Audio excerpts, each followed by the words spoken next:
E o tema da minha mensagem é: se eu soubesse, seria de outro jeito. Eu quero te dar algumas informações que eu considero preciosas. E eu vou começar, né, por Gênesis, capítulo 2, verso 18. São 2 conselhos que a Bíblia vai nos dar. Pode colocar aqui? Isso. Tá certo? Vamos lá.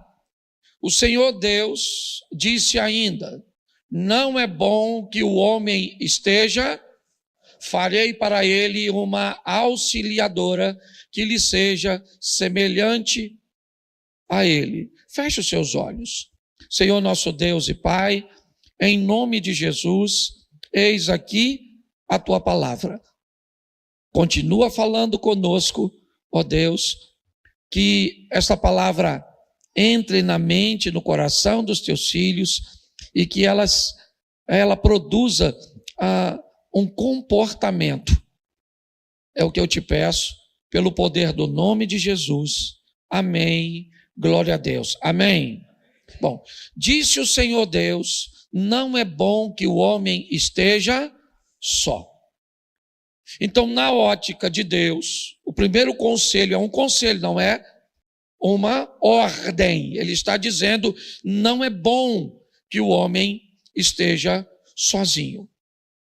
Todas as vezes que você vê pessoas que optaram por viver só, por não se casarem, que optaram para essa condição de estarem só, ao longo do tempo, quem acabou acompanhando essa pessoa ao longo da história, certo? Principalmente quando ela vai envelhecendo, ela vai enfrentando dificuldades, porque não tem ninguém para cuidar dela. Tem uma série de fatores que nos expõem a olharmos esse conselho. Não é bom, tá certo. Você vai ouvir o apóstolo Paulo dando conselhos, certo? Para que algumas pessoas, se conseguirem viver bem de forma solitária, que façam assim. Mas eu quero pegar hoje nessa conotação de namorado, de relacionamento, entendermos que na ótica de Deus, não é bom que o homem esteja só. Gênesis 2:18. Segundo conselho, Eclesiastes, capítulo 4, verso 9. Ok? É melhor serem 2 do que 1. Me parece que esse reforça o primeiro, e não apenas na conotação do casamento, do namoro, do noivado, da união, da instituição da família. Mas ele vai dizer que quando são 2 e não 1, o trabalho rende mais. Ele vai dizer que se houver uma luta, os 2 podem resistir. Se houver frio, um pode aquecer o outro.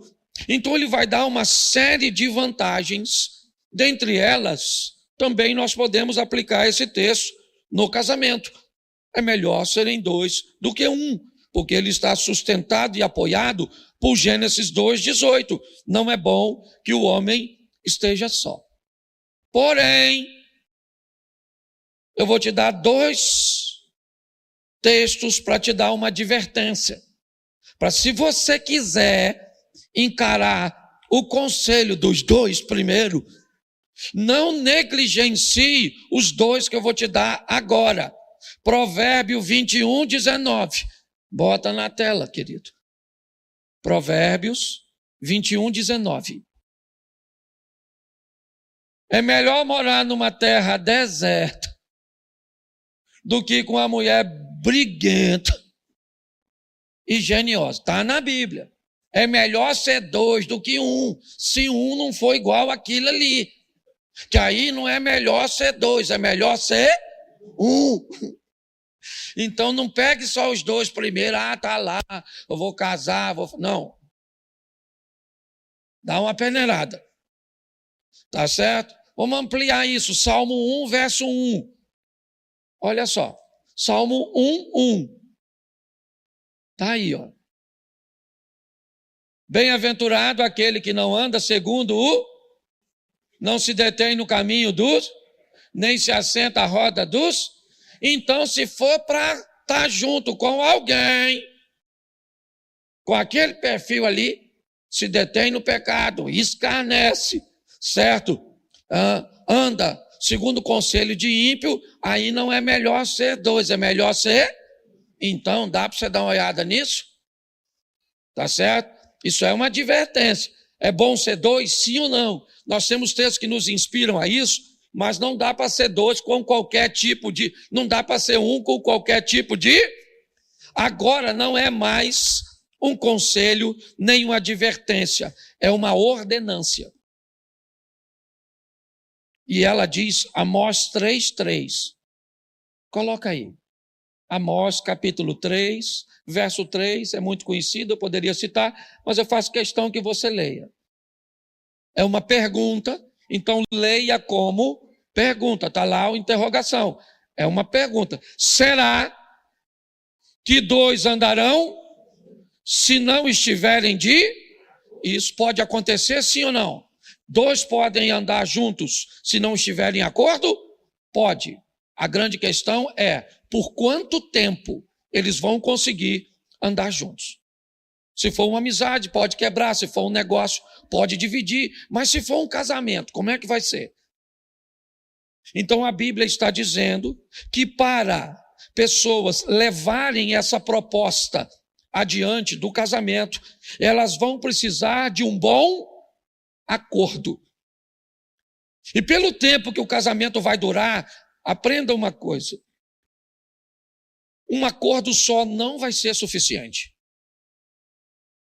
Inevitavelmente, inúmeras vezes, nós vamos ter que pegar o acordo anterior, revisá-lo e mudar algumas cláusulas. Certo? Mudar algumas questões novas que vão aparecendo. Necessidades, demandas novas. Se nós não fizermos um bom acordo, nós vamos ter problemas. Vamos ter problemas se tentarmos encarar o casamento segundo a ótica 100% bíblica. Nós vamos ter problemas com isso. Vamos olhar, por exemplo, vamos imaginar aqui, né? Olhar pela ótica do judaísmo. Na ótica do judaísmo, o cara, quando queria casar com a mulher, ele pagava um dote para o pai da noiva. Segura essa aí, querido. Pensa. Se nós criássemos uma visão, só para você entender que não é o único modelo, o nosso. Certo? No modelo deles, o que tem é uma promessa de casamento. Não tem namoro, noivado, como o nosso. O modelo é diferente. Você vai, por exemplo, num país muçulmano, é diferente do judeu, é diferente do nosso. Num país muçulmano, por exemplo, certo? Homens, eu não sei se você sabe disso, você vai no Egito, é proibido homem usar ouro e seda. Proibido. Você não vai ver um muçulmano com uma pulseira, com uma aliança, com um cordão de ouro. É proibido pela lei deles. Certo? Você não vai ver isso. Porém, as mulheres, as meninas que vão casar, a mãe e o pai, mas monta, pensa no negócio maneiro, de ouro. Certo? Então, seria legal casar com a mulher cheia do ouro. Certo? Só que isso é muçulmano. Hoje eu recebi uma ligação de um amigo muçulmano, Sami. E numa das conversas ele foi e falou comigo assim: ô, pastor Cláudio, que tal meus netos, um dos meus netos, casar com a sua neta? Vai falando para Maiara e para Mary, dando bastante ouro para Laura. Eu falei, irmão, vamos fazer o seguinte, vamos fazer um casamento judaico. Fala para seus netos juntar dinheiro para pagar um dote. Então é só para você entender, certo, que o brasileiro, ele não tem dote e não tem ouro, ele só tem desejo. É o que ele entra. O modelo é diferente. E no nosso modelo, pelo menos o mais antigo e conservador, ele seguia um padrão de namoro, noivado e casamento. Que eu colocaria como observação o período do namoro. Bota o olho em cima. Segundo momento é o momento da preparação, noivado. Você já achou, você ainda não tem certeza. Você já achou que pode ser ela. Então você vai preparando, monta uma estrutura de residência, certo? Vai montando uma estrutura para fazer a festa, um enxoval, todas essas coisas. Para a consumação, que é o casamento. Mas a palavra namoro, me parece ser a parte mais doce do nosso relacionamento todo. Era tão bom, né, gente? Não era? Deixa eu te lembrar de coisas que tinha no namoro. Não sei se ainda tem hoje. Carinho. Tinha carinho. Passar a mãozinha assim, na barbinha dele, assim, nela. Fazia assim. Aqueles carinhozinhos gostosos. Tu lembra disso? Hã? Pastor, vagamente. Certo? Atenção. O nível de atenção no namoro, rapaz, parece que o casamento deixa as pessoas surdas. Porque no namoro você falava baixinho, ela escutava. Lembra que você falava, meu amor? Aí ela estava lá na parede. Ela falava com as amigas dela, estou indo ali, que Cláudio está me chamando. Aí vinha a Mary, ouvido de tuberculosa. Escutava, hoje você grita. Não escuta mais, não. Certo? Você está rindo? O nível de atenção do namoro era tão bom. Né? Cuidado, lembra? Pelo amor de Deus. Se ela fosse sentar, você limpava a cadeira. Sentava até você primeiro. E limpava, se não tivesse um pano, você limpava com a sua. Que isso? Educação, gente. Nós era tão educado. Não era, não? Lembra? Por isso que eu te falo, por isso que talvez nós precisemos resgatar esse ambiente de namoro, gentileza. Nós éramos tão gentil. Cuidado com a aparência. Lembra? Ela não aparecia para você de qualquer jeito.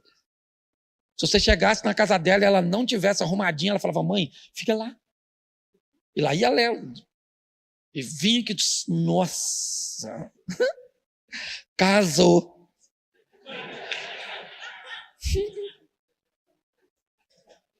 E aí eu vou te dar uma alerta para você que ainda não casou. Quem aqui ainda não casou, levanta a mão. Ah, boa, você está no lugar certo. Se no seu namoro não tem carinho, atenção, cuidado, educação, gentileza e cuidado com a aparência, se no namoro já não tem,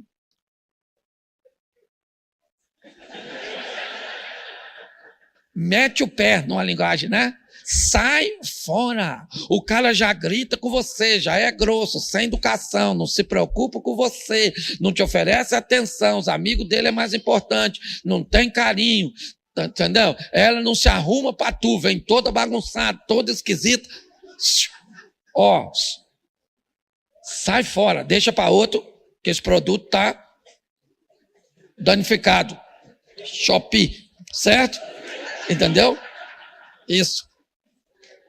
Mas é sério. Ok? As pessoas... gente, eu estou falando de algo que a proposta final desse negócio é casamento. Então é importante que nós observemos isso. A fase do namoro é uma fase de observar isso. Tem que ter carinho. Se não tem carinho no namoro, tem que ter educação, gentileza, puxar a cadeira para a senhora sentar. Pastor, o senhor é dessa época? Sou. Porque tem homem que tem vontade de puxar a cadeira para a mulher cair. Eu brinco na minha palestra, o cara não é capaz de ir na porta do carona. Abrir e falar, entra, minha filha. Sabe o que ele faz? Sai com o carro, ela nem entrou. Ela vai com o pé dentro, o outro fora, mancando assim. Tá certo? Não, mas é sério. São coisas pequenininhas, sim ou não? Mas expressiva. Elas definem muita coisa. É importante entendermos isso. Então, você está namorando para observar. Mas aí tem gente que está pensando assim, pastor, você não sabe nada na minha vida. Eu não estou conseguindo nenhum pretendente. Esses problemas todos de namoro aí eu nem tenho. E por quê? Aí eu botei 3 coisas, porque não dá para ficar falando tudo, né? 3 coisas que podem explicar por que você não consegue um pretendente. Porque o pretendente precisa de uma pessoa interessante para ele se interessar. Então, se você não é interessante, ninguém vai ficar de olho em tu. Uma das coisas que traz muito interesse, beleza. Se tu veio com essa, não precisa nem fazer força. Basta ficar em pé. E os candidatos fazem fila. Mas tem gente que veio desprovido. Houve um acidente, a embalagem amassou no processo. Então você vai precisar de postura. Pensa num negócio também maneiro. Tem gente que não é bonito. Tem umas mulheres que não são bonitas. Mas as bichas têm um porte. Elas ficam em pé. Os guia. Os caras olham e falam, maluco. Parece a égua do faraó. É bíblico, é bíblico. Não estou desmerecendo, não. Está na Bíblia. Estou usando uma linguagem bíblica. Tá certo? Porte, postura. Um camarada, às vezes, ele não é bonito. Mas o cara sabe. Não encosta na parede assim. Todo troncho. Não arruma ninguém. Se você arrumar, vai ser cego. Só pode. Porque postura. Entendeu? Outra coisa também que torna você altamente interessante, inteligência. Principalmente para mulher. É fácil você ver um homem inteligente com a mulher burra. Basta que ela seja bonita. Ou gostosa. Mas a coisa mais difícil do mundo vai ser você ver uma mulher inteligente com um homem burro. Elas não toleram. Se tiver a cabeça de rolinha, que rolinha que é assim, o corpo grande e a cabeça parece uma bolebinha de gude. Então, inteligência. Você pode se tornar alguém interessante, mostrando no ambiente a sua intelectualidade, sim ou não? Ele é bonito? Não. O porte dele nem é muita coisa. Mas o bicho tá bem. Tá bem. E, quarto e último, estrutura. Também torna você interessante. Um carro. Eu não ia deixar para trás isso. Eu não ia, que a gente motiva você a vencer. Você está com a roupa decente, uma estrutura no relógio legal, certo? Você chega, mostra que você tem isso, é feio, postura esquisita, nem é muito inteligente, mas tem um carrão, tem um negócio legal, uma estrutura boa. Ué, eu estou mentindo? Isso tudo torna você interesse? Se não tem um, vai para o outro. O que não pode é ficar sozinho, a não ser se for ministério. Certo? Segunda coisa que pode fazer com que você não arrume ninguém. Não seja exigente demais. Também vai dar ruim. Entendeu? Quer ver? Ela diz assim, para eu namorar tem que ter casa, já reduziu. Menos de 35 anos, outra redução. Tem que ter uma situação financeira resolvida, nunca casou, é carinhoso, crente e bonito. Até eu tô com vontade de casar com um cara desse. Tem gente que faz tanta exigência que não vai arrumar nunca, nada nessa vida e nem na outra. Certo? Então diminui aí. Certo? Ela não vai arrumar ninguém. E ele? Aí ele, ó, as exigências dele. Tem que ser bonito, saber cozinhar, gostar da minha mãe, gastar pouco, gostar de fazer sexo e ser crente. Vou vender boneca japonesa para essa turma. Não é possível. Tem gente que não vai arrumar ninguém porque o nível de exigência que faz não vai rolar. Entendeu, Madre Teresa? Não vai rolar. E tem uns que vão mais a fundo, olha só. Eu quero um vegetariano. Menino. Aí a casa caiu para tu. Eu quero um vegetariano que goste de animais e que tenha mais de 1,80 m. Titia, vá em paz, tá certo? Mande lembrança para as freiras, porque não vai rolar, certo? Gente exigente e quanto mais velho você fica, mais exigente você fica. Você não sabe o que é o preço da liberdade de uma pessoa. É terrível. E o terceiro não arruma porque não aparece. Não aparece, fica trancado dentro de casa. Deus não manda ninguém, não vai mandar. Na rua já não tem para entrar na sua casa. Só se for bandido. Vai casar com assaltante. Tá certo? E outra coisa, se sai se escondendo. Não gosta de aparecer, timidez. Não vai arrumar ninguém. É igual gente que vai em festa. Ô, querido, festa.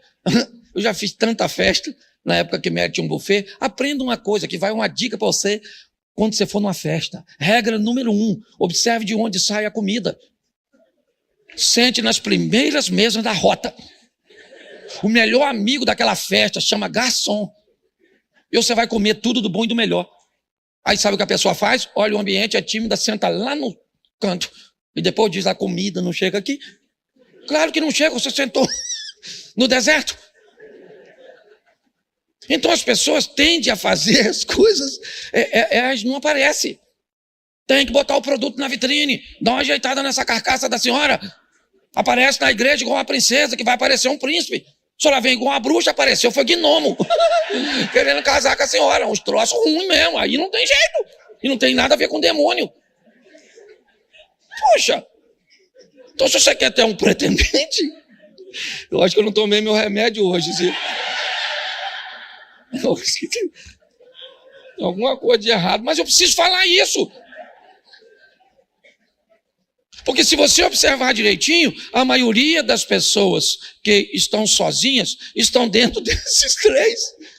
Ou não desperta interesse em ninguém, ou tem um nível de exigência demais, ou simplesmente não aparece, sumiu. Não arrumo ninguém, pastor, tá ruim. O senhor não arruma, não? Menino, foi difícil arrumar para mim. Certo? E eu vou me meter em relacionamento dos outros? Pastor, o que você acha? Eu falei, não acho nada. Pega aí e dá uma olhada. Se quiser, o problema é seu. Certo? Então preste atenção. Se você olhou tudo isso, entendeu, fez uma boa observação, conseguiu entender que essa pessoa é uma possível pretendente, saiba que você não terá a garantia 100% que vai dar certo. Não existe isso. Não tem. Esse é um risco que você vai ter que correr. E quanto mais você se tornar observador, quanto mais você olhar esses critérios que eu expus aqui para vocês, menos perigo você está correndo. Quanto menos você observa, mais perigo você corre. É assim que funciona. Algumas pessoas chegam até a criar um personagem para conseguir o que querem. Certo? não têm a educação que mostram, certo? Não têm a situação econômica que mostram, não têm a educação, né? E os valores, não tem. Mas elas vão tentar te conduzir até o altar. E depois que conseguiram, ok? Elas acabam se revelando. É um problema sério. Esse modelo de casamento é um modelo altamente enganoso. É dificílimo para um pastor, às vezes, num gabinete, certo? Manter um casamento desse estruturado, pautado em alguém que mentiu durante o relacionamento inteiro, mostrando para o outro apenas o que era conveniente, e agora eu, que não estou no casamento, tenho que dizer para essa pessoa, casou, vai até o fim, com um dissimulado ou com uma dissimulada. É um grande desafio para mim como pastor. Eu tenho que ter maturidade. O que faltou nessa pessoa foi uma visão. Eu estou brincando aqui com coisas, mas nossos filhos estão expostos a isso, nossos netos, nossos amigos, nossos irmãos da igreja, está todo mundo exposto a essa situação. Então, algumas coisinhas também importantes é pensarmos assim: o porquê nós nos casamos é mais importante do que o porquê nós estamos querendo nos separar. A pergunta certa não é por que eu me separo. A pergunta certa é por que eu me casei.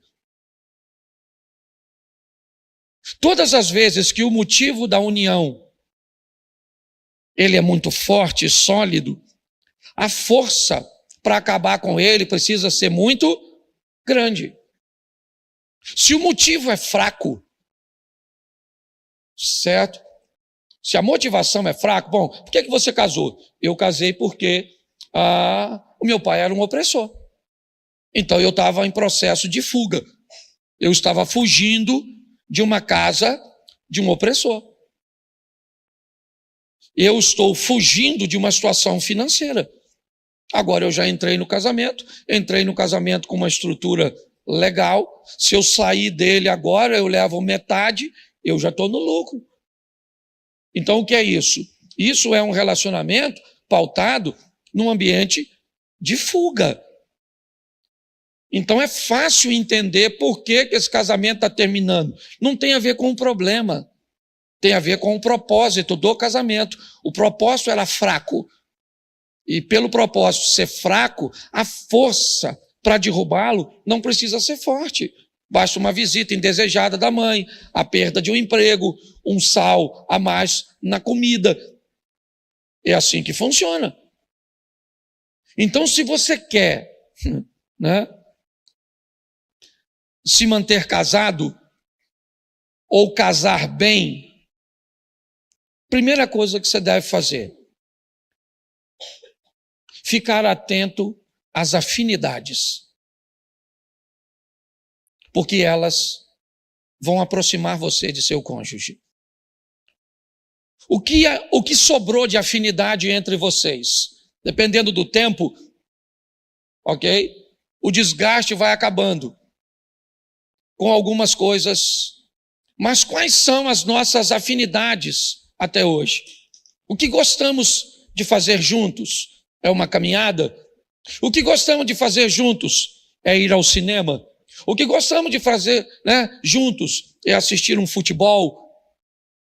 O que sobrou de nós que conseguimos fazer com uma satisfação juntos? Observe isso. Se você ainda não casou, as afinidades serão importantíssimas. E se você já é casado e tem bastante problemas, tire os olhos um pouquinho dele e vê o que sobrou, onde os dois não precisam fazer força para ir. O sorriso daquele local sairá naturalmente. A alegria irá brotar de forma espontânea, porque os dois gostam de estar naquele ambiente, fazendo aquele tipo de coisa, que pode envolver dinheiro ou não. São coisas pequeninas, certo? Que podemos fazer ou resgatar. Por quê? Porque as afinidades, elas nos aproximam. O meu casamento, pastor, estou com 20 anos, o negócio não está bom, sabe? A gente está certo, eu entendo isso. Mas vamos lá. O que aproxima vocês? Mexe aí na memória. O que vocês gostam de fazer? Nós gostamos de pescar. Beleza, vá pescar juntos. Pegue algumas tarefas que cria essa proximidade entre os dois, algo orgânico, e comece a fazer. Inevitavelmente você vai ver que o ambiente emocional, que eu nem falei da espiritualidade ainda, ok? Porque se eu não crio esse ambiente e vou para o espiritual, isso não tem como dar certo. Eu tenho que tomar algumas decisões primeiro, para depois eu entrar com o poder espiritual de resgatar, de reacender. Pode ficar sem graça. Às vezes eu termino meus eventos, na maioria das vezes, pedindo um casal só para ficar de frente para o outro, olhando o olho no olho. Se você vê a quantidade de casal que não consegue, eles não conseguem parar, eu estou lá e ele está aqui, olhando para mim. Às vezes a mulher está olhando para ele, mas ele não consegue olhar para ela, ele está olhando para ela está olhando para mim, ou está olhando para outro lado. Então é importante nós ressaltarmos essas afinidades, olhar e descobrir. Ontem, fora da minha vida, ontem eu estava numa mesa de família, Maiara estava ali, estava lá ontem, lá em casa, ela, Caio, Felipe, certo? Fazendo uma avaliação, certo? De um boletim de ocorrência que deu entre eu e Mary, um DR. E ele já está, ou não é verdade? Estava lá, cada um dando, e a gente escutando, os velhos escutando os novos. Qual o problema? Eu não tenho vida. Certo?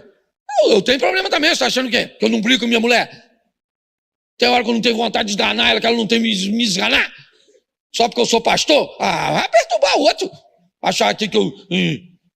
Entende? Nós temos problema assim, 32 anos juntos.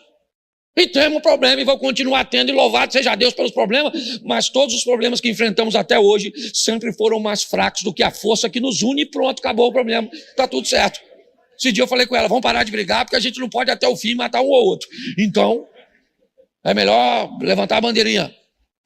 É que memória de homem é terrível, né? Cola com cuspe. Memória de mulher, meu maluco. Pensa. O cara acaba de brigar com a mulher, brigou. A mulher está lá invocada, e ele está lá. Aí ele descobre que ele está errado. Aí ele vai lá e fala, meu amor, me desculpa. Aí ela chora. Você me diz, perdoa. Aí ela, perdoa. Ele dá um abraço em você. Aí ela vai para lá e você vem para cá e você fala, meu Deus, nada melhor do que fazer um amor para restaurar tudo isso. Aí você esqueceu tudo que fez. Em 5 minutos, aí vai você lá. E aí, meu amor?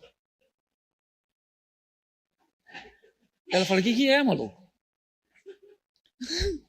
Vamos fazer um amor? Ela fala assim, primeiro você vai dar um pulo lá no inferno, pega um bronzeado e volta uns 2 meses depois. Você está rindo, mas o assunto é sério. Vamos aqui. Ô, Jesus. Primeiro, fique atento às afinidades. Isso. Segundo, tome cuidado com as diferenças. Elas nos distanciam. Tome cuidado com as nossas diferenças. Ok? Elas tendem a nos distanciar. Isso, um gosta de uma coisa, outro gosta de outro, um faz no modelo, outro faz no outro. Por exemplo, a mulher não olhou, casou com um cara que só dorme meia-noite, 1 da manhã. E ela sim, as galinhas estão subindo para o puleiro, ela já vai dando um sono. 6h30, parece que o Satanás sentou nas pálpebras. já vai fechando, assim, vai dando uma sonolência, assim, um troço. Tem alguma coisa de errado nisso, sim ou não? Não, mas vocês são muito diferentes. Tem gente que é noturna, escureceu, mas para além do Drácula. Os bichos vão no cegão. Total energia. Bora! 11h30. Vamos lá fora comer alguma coisa. Se eu comer essa hora, eu passo até mal. Certo? Um olhou, um gosta de luz dentro do quarto. Televisão, pensa num negócio maneiro. Uma televisão no quarto é um negócio fantástico. Mas o outro não gosta. Uma luzinha assim, sabe? Uma luzinha. Se um vagalume piscar, mata ele. Porque eu não durmo com a luz. Aqui não é nem luz. Aí um dorme cedo, parece aquele filme Feitiço de Áquila. Certo? Fique atento às diferenças antes de casar. Pastor, e agora que nós somos muito diferentes? Agora? Hashtag chupa essa manga, porque eu não tenho solução para tudo, não. Não dá para falar tudo aqui, não. Terceiro, não exagere nas expectativas. Tem gente que tem umas expectativas muito doidas do outro, mas muito esquisita. Certo? Por exemplo, o cara tem expectativa que a mulher dele cozinhe, mas ela não sabe. E aí eu pergunto, quando ele descobriu que ela não sabia, no namoro, a mãe, porque pensa, se você vai namorar, lugar bom de ir, nos velhinhos da família, eles contam tudo, deixa escapar a informação privilegiada. Você vai lá na vovó, você está namorando Sandra. Aí você chega lá, vovó, ô meu filho, como é que tá? Cadê Sandra, meu filho? Ela vai estar se arrumando. Menina boa, meu filho. Bonita que só. Mas pensa numa preguiça que essa menina tem. Se fizer café, queima água, não sabe fazer nada. Volta e meia, o pai está reclamando e os irmãos. Queima as roupas, tudo no ferro. Mancha. Lança tendência. Você consegue entender isso? Aí nutre expectativas, sabe? Que vai fazer amor todo dia, que vai ser assim um romance sempre. Aí casa, aí fica frustradinho, tá? Pastor, não era nada do que eu esperava. Ninguém te avisou, não? Você não conseguiu olhar, não pegou nenhuma veinha assim, daquelas mais experientes, aqueles oráculos. Porque, deixa eu te explicar o que é uma senhora. Uma senhora é uma fonte de informação quase inesgotável. Entendeu? Pega umas velhas dessa de 70, 80 anos, fala baixinho, chega lá e fala, vovó, fala comigo aqui. Ó. E ela explana a parada toda. Ensina como você manda nos homens. Ensina. Eu já falei isso aqui diversas vezes. Minha tia Ercília mandava no meu tio Domiciano. Ele fortão assim, ó. Mineirão. Minha tia, uma capixaba branquinha. Mas pensa numa velha sábia. Certo? Cumpria aquela palavra de Deus, cumpria. Uma mulher, não era crente não, mas, sabe? Está lá na Bíblia. Certo? A mulher sábia edificar em casa. Já viu aquele texto? Certo? Cumpra na sua vida. Tem gente que diz que ela edifica. Não edifica, é edificar. Então, será, fica em casa, cuidando da família, cuidando de tudo que vai dar certo. Minha tia fazia isso. Sabe o que aconteceu? Uma vez eu vi minha prima chorando, que não podia sair. Minha prima chorando, eu era moleque. Fui lá ver o que minha prima chorava, mas chorava mesmo, ela estava... Aí eu fui lá. Aí ela falou com minha tia, eu quero morrer. Minha tia falou, que é isso, menina? Por quê? Porque eu não posso sair. Eu pensei, se eu então, que sou garoto, que não posso nem ir ali fora, eu tinha que ser abduzido. Meu pai falou que eu não posso ir. Minha tia falou, calma, você vai. Ela falou, não vou, porque ele não deixa. E meu tio era brabo. Eu lembro até hoje. O cara entrou no quintal, ele abriu aquela janelinha assim, Cláudio. Botou-lhe o 38 para fora, rapaz.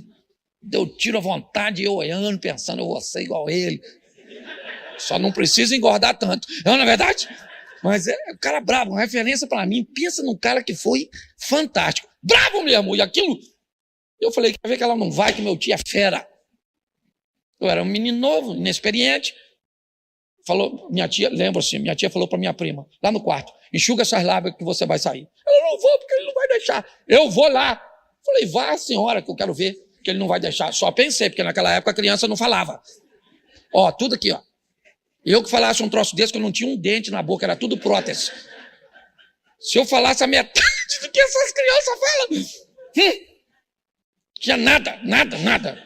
E aí, então, eu fui lá ver minha tia. Falei, quero ver que ele vai deixar, é nada. Ele já tinha falado que não, eu vi meu tio falar não.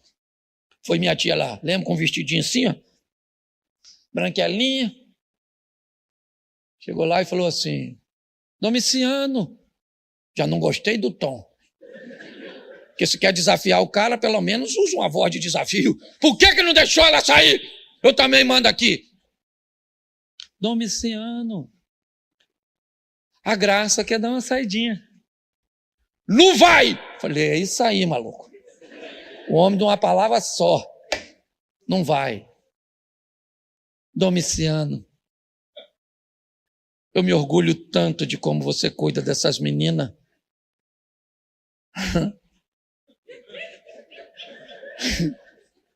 Eu falei, essa maluca tá mal intencionada, essa maluca. Isso não é tom de voz para fazer isso, não. Você protege essas meninas tão bem, Domiciano. Ela me ajudou tanto hoje. Me ajudou a arrumar casa, me ajudou isso, me ajudou aquilo. Não. Falei, é isso aí, maluco. Domiciano, nós também já fomos jovens, lembra? Quando a gente gostava de sair, deixa ele aí. Vai onde? Falei, não, maluco, não, essa véia tá te enrolando. Isso é maquiavélica, essa véia é doida. Não vai na onda dessa véia, ela tá mandando em tu, cara, tu é macho. Eu gosto de você. Só vai ali na frente, Domiciano. Com a filha do fulano ali. Vai demorar? Não vai demorar, Domiciano. É rápido. Eu vou deixar, hein? Eu desse tamanho, falei, maluco, não é tu. É essa véia, miserável dessa véia. Malandra, otário. Acorda, otário, tu dá tiro, maluco. Tu é brabo, rapaz. Acorda. Agora, o melhor tá para vir. Minha tia saiu da presença do meu tio, deu um sorriso para ele. E foi. E eu fui atrás. Criança é terrível. Chegou lá minha prima, chorando ainda. Graça! Virou a boca para onde meu tio estava. Seu pai é um homem bom! Deixou você ir! Quando eu olhei para cá, minha prima já tinha sumido. A minha tia mandava no meu tio. Eu estou falando sério. Mandava. Sabe por quê? Porque era uma mulher sábia. O homem não quer mandar em nada. Irmão. O sonho de um homem é que todos os amigos dele pensam que é ele que manda. Mas ele não precisa mandar, é só os outros saber. Então, se a senhora deixa os outros saber, mas defina essas expectativas em torno disso. O quarto, selecione os ambientes onde você vai viver. As pessoas que você vai andar. Os ambientes podem fortalecer seu relacionamento e te fortalecer ou te minar. Ou destruir. Não tem nada que incomode mais hoje, no âmbito dos relacionamentos, do que um casamento feliz, satisfatório. É algo de extremo incômodo. Por último, quer viver bem, descubra seus traumas e, se possível, os dos seus possíveis cônjuges ou dos seus cônjuges também. Porque traumas causam muita confusão. Às vezes até a pessoa que está causando o problema não tem noção que a origem daquilo é um trauma. E aí tem um comportamento agressivo, tem um comportamento ruim. Se nós entendermos isso, ok? Isso vai nos ajudar bastante. Por isso, se for procurar ajuda, procure conselhos e não palpites. Há uma diferença muito grande entre conselho e palpite. O conselho é dado por alguém que tem autoridade e condições de oferecer uma informação. Eu digo sempre isso aqui: você não pede palpite para investir seu dinheiro. Para investir seu dinheiro, você pede conselho. Tem que ser alguém habilitado no seu relacionamento também. A vitória do seu relacionamento não é estar tudo bem sempre, e sim sempre conseguir vencer o mal. Não precisa estar bem sempre. Tem dia que vai estar mal. Por isso, pessoas que vivem casadas não vivem só porque se amam. É muito pouco. Elas vivem juntas porque decidiram viver. É isso. Decidiram. A gente se ama, mas só isso não é suficiente. Nós não vamos nos separar porque decidimos que não vamos. Só que se há um relacionamento a dois, como é que vai fazer? Perdão. Se uma das partes não quiser se comprometer com essa estrutura. Esse é o grande desafio. Então, se você é casado, sai daqui, procure as afinidades. Ok? Impulsione isso, que ainda dá tempo. Se vai procurar alguém para conviver, entenda tudo isso. Estabeleça esse processo de observação, preparação e consumação. Não acelere muito, não, certo? Você vai ter exceção.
Que vão dar certo, mas a grande maioria elas vão ter sérios problemas durante a caminhada.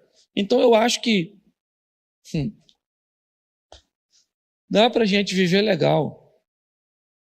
Você que é casado, vamos embora, vamos para dentro, entendeu? Vai estar bom sempre? Tá, não, às vezes hoje está ruim, hoje tem uma briga, mas ela não é suficiente para nos destruir. Porque tem alguém que governa sobre a nossa casa, acima de nós. Esse alguém é o Senhor. E Ele é poderoso para trazer perdão, quebrantamento. Então está ruim, vai lá no travesseiro do seu marido, enquanto ele não está dormindo. Bota um óleo ungido. Clama ao Eterno. Certo? Vai lá no travesseiro da sua esposa. Não precisa ir lá na pessoa. Às vezes não está legal para ir lá. Ela não vai aceitar nem a sua oração, mediante o ambiente que as coisas tiverem. Mas vai lá no quarto do seu filho, unge a televisão, unge o smartphone, certo? Coloca o poder de Deus em ação, junto com as providências que você está tomando, né? Com a estratégia que você está utilizando para restaurar seu casamento, para conseguir alguém, dá uma ajeitada nessa carcaça, fica bonito, um sorriso, postura, certo? Vai estudar um pouquinho para ficar inteligente, dá uma ajeitada em tudo aquilo que eu te falei,